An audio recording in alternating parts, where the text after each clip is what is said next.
Salut à tous et surtout bienvenue sur notre chaîne YouTube. Aujourd'hui, nous faisons un tour une fois de plus du côté de la Côte d'Ivoire où nous apprenons que actuellement Pascal Affi-N'Guessan est entre la vie et la mort.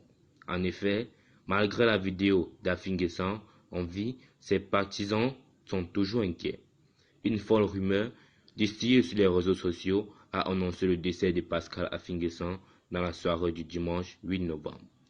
A suscité colère et indignation au sein des partisans du Front populaire ivoirien FPI à la veille d'une marche de l'opposition profitée déjà ce lundi 9 novembre sur toute l'étendue du territoire selon les organisateurs.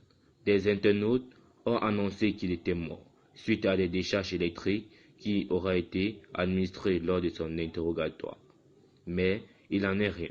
L'opposant et le porte-parole du Conseil national de transition, la CNT, interpellé dans la nuit de vendredi à samedi 7 novembre, a coupé à une centaine de kilomètres d'Abidjan, a été conduit dans un premier temps à la direction de surveillance du territoire pour être entendu sur son rôle dans la création du CNT, un acte passif de poursuite judiciaire.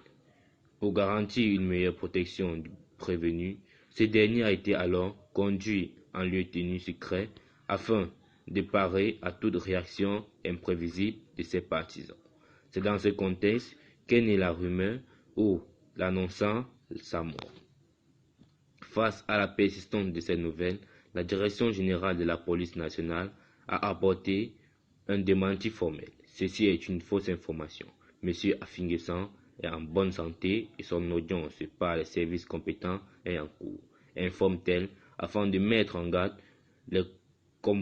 les colporteurs de fausses nouvelles ou fake news, publiés ou partagent fausses informations et passifs de poursuites pénales.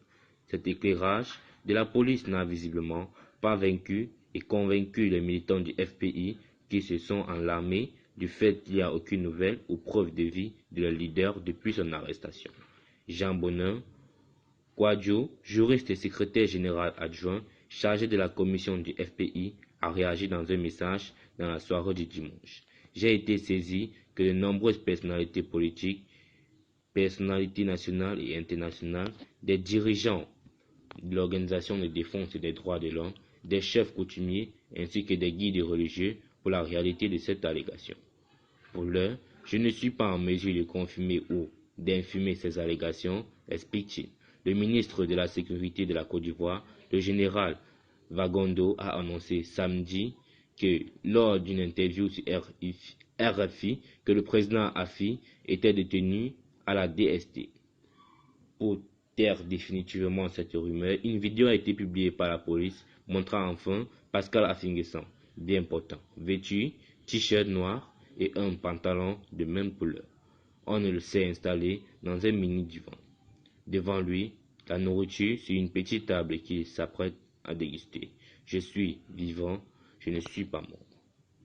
Cette preuve de vie, si elle a eu le mérite de dissiper la rumeur, elle a toutefois donné lieu à d'autres interprétations. Pour certains, Affi aurait fait des déclarations sous contraire de ses geôliers. Ils en veulent aux preuves des propos tenus par Charles Bégoudé pendant son audience à la CPI. Il a évoqué la maltraitance à la DST, déclarant que des images où l'on le voit sourire avaient été faites sous contraire. Pascal Affi-N'Guessan, soupçonné donc par la police d'avoir réservé le même sort à leur leader. Hors caméra, d'où leur inquiétude.